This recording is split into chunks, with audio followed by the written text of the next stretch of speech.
The Nightingale Conant Corporation is pleased to present Marketing Strategy for Fast Growth, an effective manager seminar with Brian Tracy.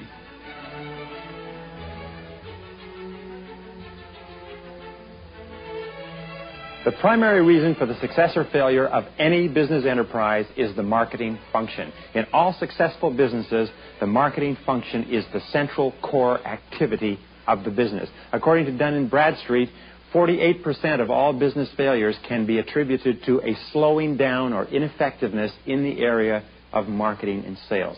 In this session, I'm going to give you 21 of the most important ideas ever discovered in strategic marketing. Strategic marketing means finding a way to structure your product and service so that you can sell more of it, that you can sell it at higher prices, that you can sell it over an extended geographical area, and that you can achieve, whenever possible, market leadership, market strength, market stability in your product. Now let's start off with one key point, and that is this. The customer is always right. The customer's perception from the customer's point of view is always correct. Customers are disloyal, customers are selfish, customers are demanding, customers are fickle, and customers are ruthless, but they are always right from their own rationality, which means that any mistakes that we make or any slowdowns in our sales or marketing efforts are the result of the mistakes that we have made, not the mistake of the customer. Our job is to find out what the customer wants, what the customer needs, what the customer can use, what the customer can afford, and then to structure our offerings so that they meet the true desires, wants, and needs of those customers. Final point before we go to the board is this. Marketing is a skill that can be learned, and marketing is a skill that must be learned. The most important function in every organization working in a dynamic, competitive economy, the core function, as I said before, is marketing, and you can become an excellent marketer. You can become an excellent marketer to the degree to which you internalize certain key concepts and keep those concepts in the forefront of your mind every single day when you're dealing with products, services, markets, customers, distribution channels, and so on. So let's go to the board, and let's start off with what I consider to be the most important starting point in successful business, and that is to ask yourself the question, what is the purpose of a business? Number one, what is the purpose of a business? Now, when I first learned this question, or heard this question, my response was that the purpose of a business is to make a profit. To my shock and dismay, to my surprise, and to my everlasting help, if you like, I learned that the purpose of a business is not to make a profit. The purpose of a business is to create a customer. All the efforts of a successful business are aimed at creating customers. And the second part of it is to keep a customer. All efforts of a successful business are aimed at keeping the customers once created. The cost of creating customers initially is very high. The cost of keeping them is far lower than the cost of creating them. So the entire marketing process, from the time you decide to open your doors till the time you become a multinational giant, has to be focused on creating and keeping customers. And if you look and you study the companies that are the most excellent at marketing, you'll find that their strategies are all aimed at creating and then keeping the customer base, building the customer base on a rock-solid foundation so that it does not diminish from year to year. How do we create and keep customers? Let me just give you three keys. Number one is quality. Quality is the most powerful of all market strategies. People will always come back to a quality supplier of goods and services, plus service.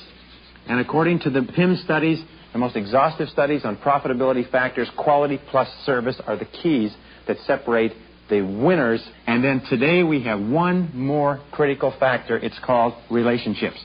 And more today we're finding that it is the quality of relationships that determines whether or not we create and keep a substantial number of customers. All right, that brings us to question 2 under section 1. What is the purpose of marketing?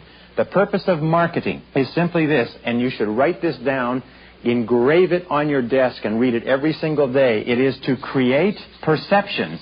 And this is an important word. That means that everything is the perception of the customer, not the reality of the world, but what the customer perceives with regard to your product and service. Create perceptions of unique added value. Unique added value. So that the customer perceives that your product or service has unique added value in comparison with your competitors. You see, no marketing effort exists in isolation. It always exists in comparison with what else is available to the same customer for the same dollars. Point 2 is 4 approaches, 4 ways that you can approach the market with your product or services. The first is by creating utility. In other words, by creating something that people can use, that people have a requirement for in order to accomplish their other goals, in order to accomplish something that's important for them. In other words, satisfying basic needs of customers. A perfect example is a shovel, is something that people need to use. A truck is something that has use value. An example of a new industry that's built on utility values or needs is Federal Express. Federal Express has created a brand new industry where one never existed before because there was a tremendous need or use value for rapid letter delivery overnight within 24 hours because of the slowness of regular mail, because of the speed and the importance of timely delivery of information. All right, what is another approach? The second is pricing. Pricing is a key approach. And many companies have been able to achieve market leadership by focusing on pricing.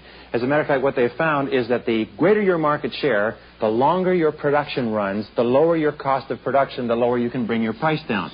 The Japanese have used this strategy brilliantly in that they start off as low as possible, they gain market share, they manage to achieve economies of scale, pass the economies on to the customer, lower the price, increase the market share, greater economies of scale, lower price, and so on. So eventually they end up with enormous market shares. Henry Ford is the perfect example of pricing. His objective was, through mass production, to get the cost of an automobile within the price range of every single American family, and enabled him to become one of the richest men of his time, and at one time to have 61% of the United States market in automobiles. Absolutely fantastic. Never been achieved before or since. And of course, pricing is always achieved by cost advantage, by somehow getting a cost advantage over your competitors. The third is adapting to customers' reality. Adapting your product or service so it fits with customers' reality. And the perfect example of that is Sears became the world's largest retailer by initiating an unconditional money-back guarantee policy when they were in the catalog business. Why? Because the customer's reality was if you bought something that didn't work or didn't fit, then you were stuck with it. They recognized that the way to overcome that major barrier to purchasing was to structure their product offering so it was consistent with the customer's reality, offer an unconditional money-back guarantee, which has led to a complete revolution in merchandising and retail sales in the last few decades. And finally, the fourth is by delivering what represents true value to the customer. What is true value? By the way, this can only be found by working very closely with your customers. Again, IBM is the perfect example. What represents true value when you buy a high-tech machine or a piece of office machinery or some kind of equipment? What represents true value is not only the ability to use it, but the assurance that it will be serviced if something goes wrong with it. The security that once you buy the machine, you're safe. You don't have to worry if it breaks down. One of the most successful companies in the world today is a company called Tandem Computer, which manufactures computers that have parallel processes so that it is impossible for it ever to break down. If something happens to the main process, there is an entire second structure internally so that it will continue running 24 hours a day, 365 days a year. They have found a market niche. The machine never breaks down. So you have to ask yourself, what represents true value to your customers? Remember, these are the two key words that we're looking for in all of marketing. One is uniqueness. What is the uniqueness of your organization? And the second is nichemanship. Where can you find a niche in the market where your uniqueness really makes a significant difference? Where can you find a niche in the market, a customer niche, an ecological niche, where what you do in a special way really makes a difference to those customers? All right, number 3. These are 3 key questions to ask with regard to marketing, especially with a new product or a new idea. 3 key questions. Question number 1, and it's astonishing how many companies that I consult for have never asked more than question number 1. The first question is there a market? Is there a market? In other words, are there people out there who will buy the product or service that you're thinking about bringing to the market? Remember this, the basic statistics are 80-20. They're 80-20-1, as a matter of fact. 80-20 means that 80% of all new products will fail. They will not achieve sufficient market share, and they will not be worth maintaining. The company will probably lose money and sometimes lose a lot of money. 20% will succeed in that they will repay their costs of investment and make a profit, and 1 will be a star. That means out of 100 new products that are introduced to the market in any given year, only one is going to be a runaway bestseller.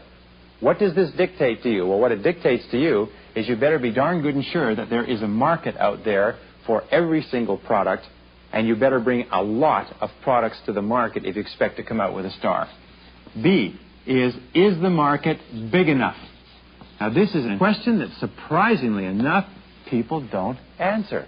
People don't ask and answer. Is the market big enough? Just because somebody here and somebody there and somebody over there says, yes, we'll buy your product or service, are there enough people to make it worthwhile for you to invest in research, development, production? Is the market concentrated enough so that you can reach it with an existing market channel? You may find that there is a market of 100,000 units for a product, but if it's spread out over the entirety of North America, over 250 million people in 10,000 cities, towns, and villages, how are you going to get to that market? And surprisingly enough, a product or service for which there is a large market may not be a feasible product or service for you simply because you can't get at the market with existing market channels. Now, something I'll say and I'll come back to over and over again is that the way you get the goods out of the woods, the way you get the goods from the manufacturer or supplier from yourself to the customer, the channel is often more important than the product itself. All right, number 4, all successful military campaigns are based on excellent intelligence and knowledge of the enemy. All successful marketing is based on good research and good market intelligence, knowing what is going on in the marketplace. This can be done a variety of different ways. One of the best ways you can do market research, by the way, is the focus group. Bring in a group of your customers, sit them down around a table, and ask them as many questions as you possibly can about what they think about your product or service, what they think about your strengths and weaknesses, what they think about your competitors, your prices, your packaging, and so on. Sometimes your customers can tell you things that will absolutely astonish you. I've worked with companies that have brought in groups of customers after they have engaged in very expensive promotional campaigns, and their customers have told them the promotional campaign and what they're focusing on is completely irrelevant to their main concern. So, market intelligence, research, intelligence, finding out what's going on in the market. Now, here are the key questions that you have to ask in market research.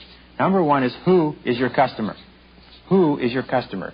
Who buys your product now? Also, who bought it in the past? Also, who's likely to buy it in the future? What is their age? What is their education? What is their income? What are their interests? What are their values? What are their attitudes? What is their family structure? What do they work at? And so on. Who is the customer? This is the starting point of all market research. As a matter of fact, I would say this is probably 50%. If you can accurately identify with precision who your customer is, the designing of products and services and market channels and advertising and promotion to get to that customer become infinitely easier. It's amazing how many companies start off with a product or service and they don't know for sure exactly who's going to buy it. Who your customer is and who it actually turns out to be may be different too. That's why continuous market research. Number 2, where is your customer? Where is very important, especially with regard to geography. Now, geography is important. Is your customer in the big city or the small city, in the center city or the suburbs, in the wealthier neighborhoods or the poorer neighborhoods? Do they work for big companies or little companies? But where is your customer? That determines what you manufacture, where you manufacture it, how you ship it, who you ship it through, and so on. Next is, how does your customer buy? How does your customer purchase your product?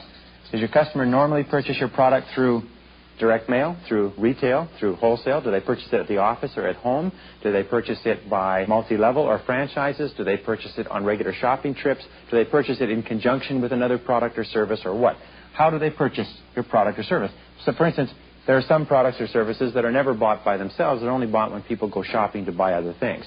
Okay, how do they purchase it? Now is why. And this is probably the most important of all questions next to who, is why do people buy your product or service? What benefits does a person expect to enjoy as a result of purchasing your product or service? Remember, people only buy benefits. Products and services are only ways to get specific benefits. And we'll come back to this a couple of times. So you have to ask, why do they buy my product or service? And finally, D is, what is the product being used or bought for? What do they buy it for? What do they intend to do with the product or service once they get it? And surprisingly enough, we've had all kinds of experiences in market research. One of the examples was when we set up a chain of four-wheel drive dealerships. And we hired a market research firm to find out who was buying our vehicles and where we were getting the greatest amount of sales and why. And we paid them $5,000 to do a very quick study. Questionnaire, telephone, computer assembly, report, and so on. You know what we found out? The people who were buying four-wheel drive vehicles lived near mountains, and they lived near areas where four-wheel drive vehicles were very useful. And we found that our biggest number of sales were coming from towns and cities that were next to mountainous areas. Does that seem logical to you? It certainly seemed logical to us, but until we took the time to do the research, we didn't know that. Once we knew that, we changed our advertising budgets, we changed our promotion, changed our television, changed our allocations of funds to dealers, and so on and so forth, and our sales went through the roof. We stopped trying to sell to people who were not our customers. Why do people buy products and services? They buy to satisfy needs. In economics, we say every action that you or I take is because of what is called a felt dissatisfaction. A felt dissatisfaction is simply this. Here is A. Here is where you are right now. Here is C, and C is a condition that is better than A in your perception. A person who is in A but cannot see anything other than A is usually contented or at least satisfied to stay where they are. As soon as the person sees that there is a C that offers them a state of greater satisfaction or improvement where they will be happier, they'll feel better for whatever reason, then they become dissatisfied with A. The third step is B, the product or service. Much of advertising and promotion, especially if you are creating a need or demonstrating to people there's a better way, comes from identifying who A is and then showing them that there is a C, that they could be better off, and then showing that there is a B, your product or service, that enables them to get from A to C. Very, very important. This is the key to motivating all human behavior, what I call the ABC theory. So let's look at some of the felt dissatisfactions. A is people buy because they see that they can be better off. They see that the product or service represents an improvement. As a matter of fact, nobody can buy a product or service unless they feel that they're going to get an improvement in conditions. So focusing on how they're going to be better off in your advertising and promotion, thinking about how your product or service will make them better off, is the key to successful marketing. Again, we say people buy benefits versus products or services. So when you do your advertising, you'll find that people aren't interested in the products. They're interested in the benefits, what they're going to enjoy as a result of it. People buy solutions to problems. Remember, everybody has problems. People buy solutions. They don't buy products or services. D, and this is one of the most important discoveries to come out of the Harvard work by Ted Levitt, is that people buy the feeling they anticipate, or the feeling they expect to enjoy as a result of owning or using the product or service. What is the feeling that people get when they buy an IBM computer? It's the feeling that they've made the right decision. It's the feeling that they have not made a mistake. It's the feeling that they're safe with IBM. People buy for psychic satisfactions far more than they buy for any other reason. It's the emotional content. So you have to say, how are people going to feel as a result of owning, using this product or service? That's why the importance of quality, service, and relationships are critical, because those constitute, especially the relationships, the emotional component of any product or service. People buy to save time or money, or to earn time or money. Time and money are interchangeable in terms of their desirability in our society, but people buy to save time or money or to earn time or money. Every appeal that is aimed at saving or earning time or money is a strong emotional appeal to at least 90% of your target audience. The next key with regard to motivation is what we call the two basics: desire for gain, fear of loss. Desire for gain is a key motivation of any kind. A very good marketing effort will try to incorporate both desire for gain and fear of loss into its marketing efforts. G is the more basic the need, the simpler the appeal. If what you're talking about is a security need, for instance, installing a fire alarm or a fire extinguisher, then what you say is, don't let your family die in the night. Provide necessary security. If what you're selling is a complex or a subtle need, for instance, perfume or jewelry, then your appeal has to be much more subtle. Need analysis and studying needs is really important.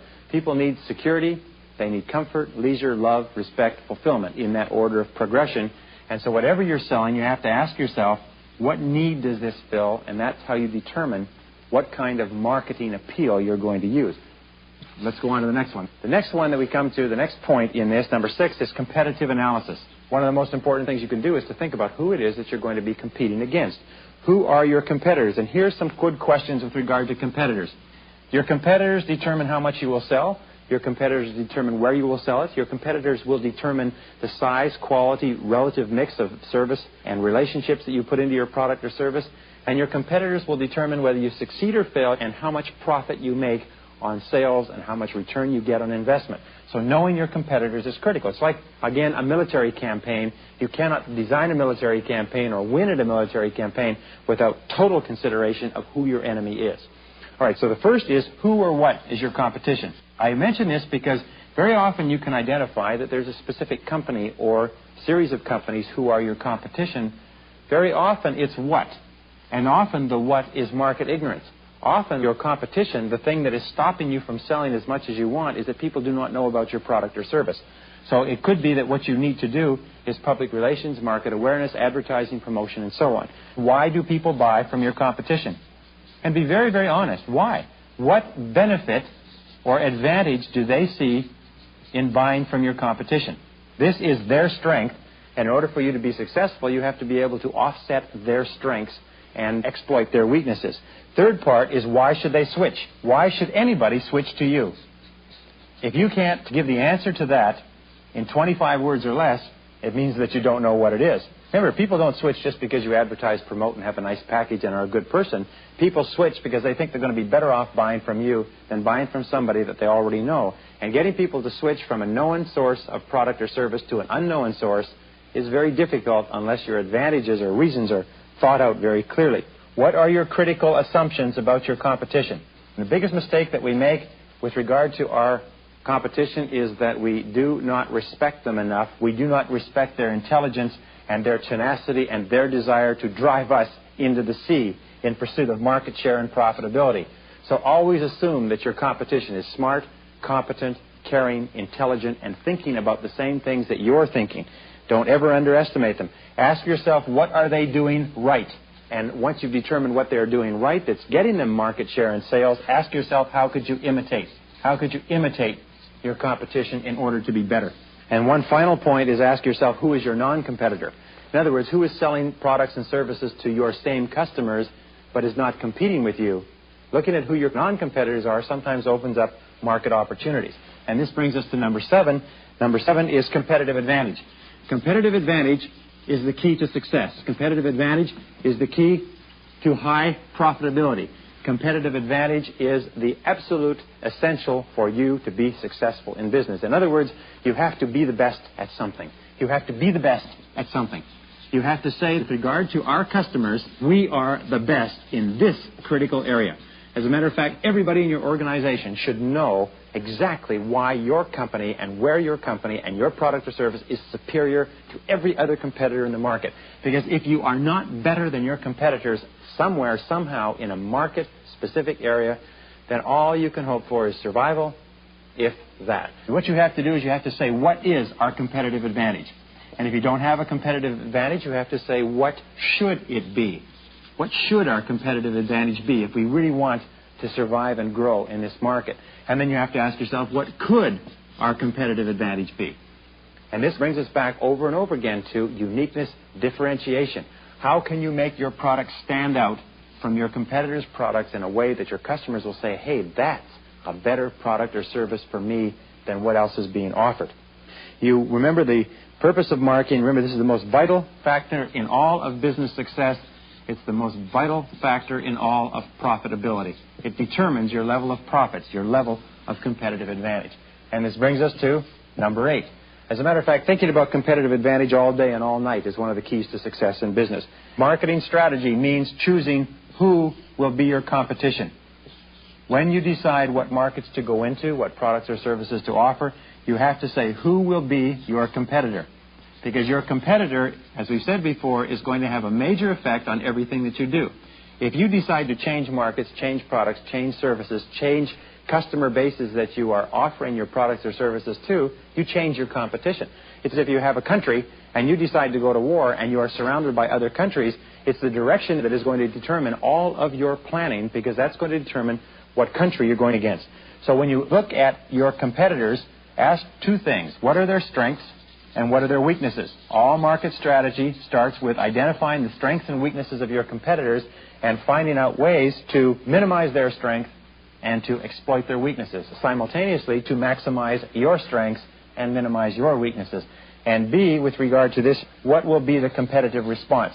If you decide to enter the marketplace with a new product or service, if you decide to increase your advertising budget, to go after greater market share, if you decide to go after their rice bowl, are they going to counterattack with you? Are they going to come and lower prices? Are they going to expand their product line? Are they going to increase their advertising and promotion? I was studying Great Battles of the Western World last year, and I came across an interesting point written by a military historian. He said the ultimate aim of going to war is to establish peace on a new footing. The ultimate aim of market strategy is not to destroy the enemy, but to change the relative correlation of forces so that you're in a position to sell more of your product at a better price and make a better profit than you were before without triggering massive competitive response that forces you to burn up all of your profits in maintaining or sustaining what can often be an untenable market position. All right, here's another point. Number 3, what do you have to do differently than your competitors to survive, to grow, and succeed? And number 4, who will be your competition tomorrow? The way your business is going today, who will you be competing with tomorrow and the next day and the next day? Who will you be competing with in 3 years and 5 years? If your company starts to grow, your business starts to grow, it's going to bring you into conflict with major organizations rather than smaller organizations. Who are they going to be, and what can you start doing right now to position yourself so that they don't blow you away? Changing your competitor changes your business.